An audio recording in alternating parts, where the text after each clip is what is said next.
Hello folks and welcome to the channel. I'm back. Yep, I got something new for you. I got another follower for you with a player home included. Her name is Esmerelda Fernwood and she is a wood elf living in the Whiterun Hold. Before we get into that though, I just want to give a shout out to my homie Jay Fresh. Fresh runs his own YouTube channel, 401 Gaming. He does live stream creation kit tutorials. Go check him out and drop a sub on him. Fresh is getting close to 1,000 subscribers, so let's get him over that 1K mark, guys. You can find a link to his YouTube channel in the description. Alright, let's get to this. Roll that intro. I used to be an adventurer like you. Then I took an arrow in the knee.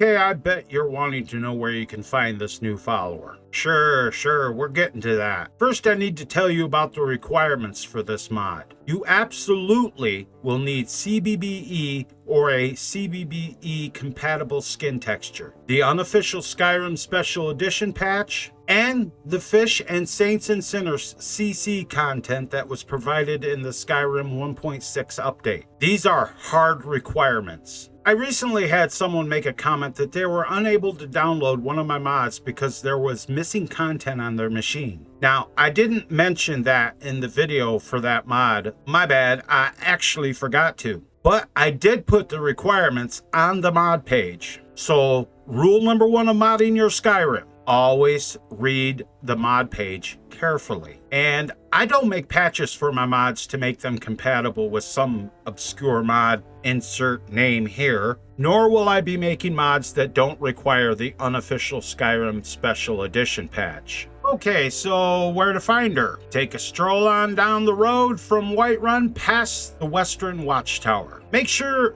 to utterly destroy any opposition you encounter. Now, you may not meet as many bad guys as I do depending on your mods, but nonetheless wreck them harder than Joe Biden suffers from dementia.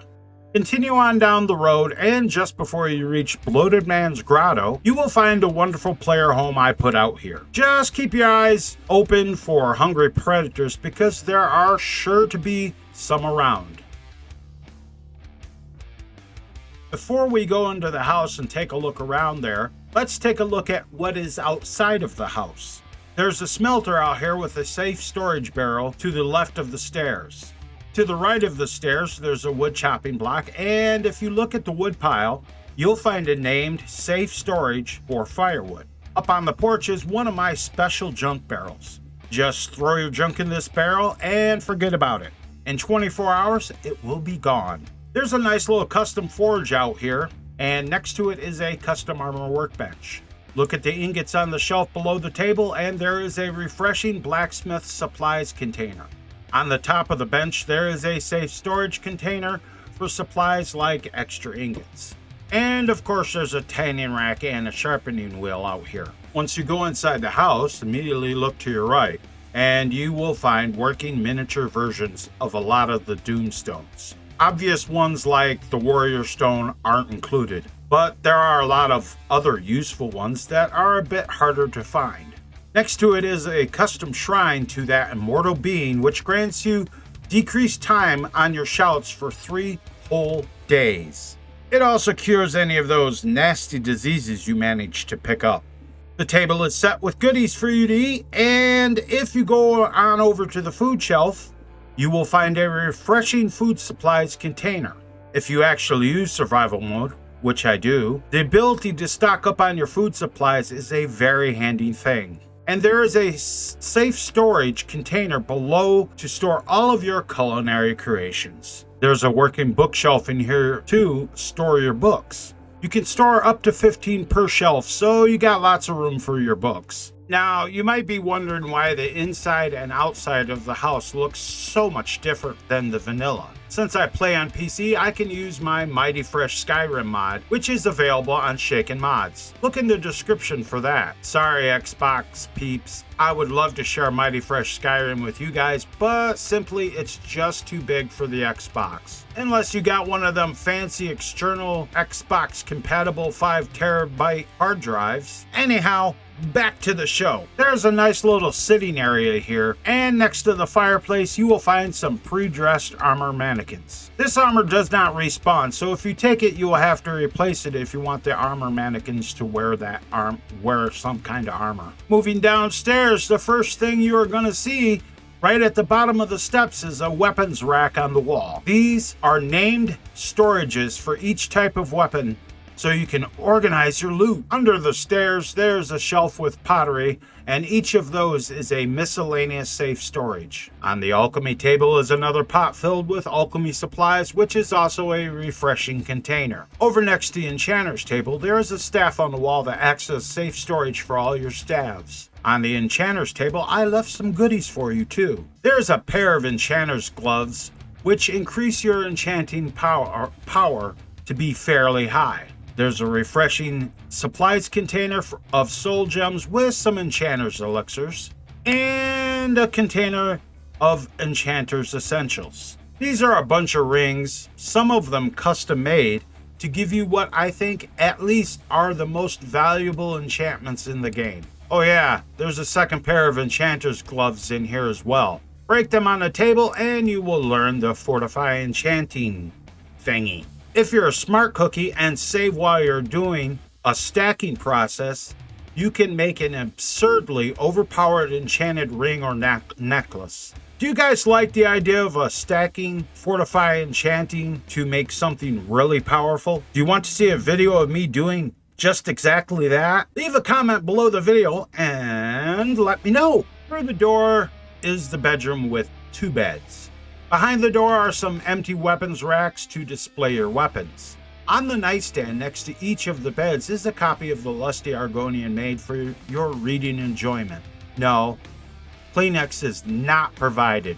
There's some weapons plaques on the wall as well. I considered changing the standard iron weapons and shield, but decided against it. On the shelf above the bed is an orcish bow with a few orcish arrows to get you started.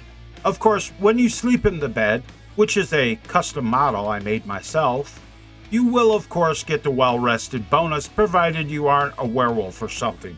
I actually looked into removing the nerf of being a werewolf, and it turns out I would have to actually rewrite the script on the player sleep quest, and that's a little bit beyond my current skill set. So let's take a look at Esmerelda Fernwood. When you first recruit her, she will change into her custom armor. She uses the young, eager female voice for those that are wondering, by the way. If you open her inventory, she has an elven bow with a few elven arrows and a couple of elven daggers. If she has the default hunting bow in her inventory, just take it from her and she will use her elven bow. Esmerelda uses a CBBE body for the Xbox, so you'll have to have that installed for the textures. On PC, body slide files are provided in each variation included in the faux mod, but it still requires a compatible body texture. I recommend my Divine 9 skin for the PC. There's a link in the description for that too. Esmeralda's custom armor comes from Sun Jiang and is called the Axum Demonic Armor. I retextured it into red and it comes as a one-piece set. As such, under an agreement I have with Sun, the armor cannot be crafted at all. It is marked as unplayable, so the player cannot take it from Esmeralda either. As you can see, it is quite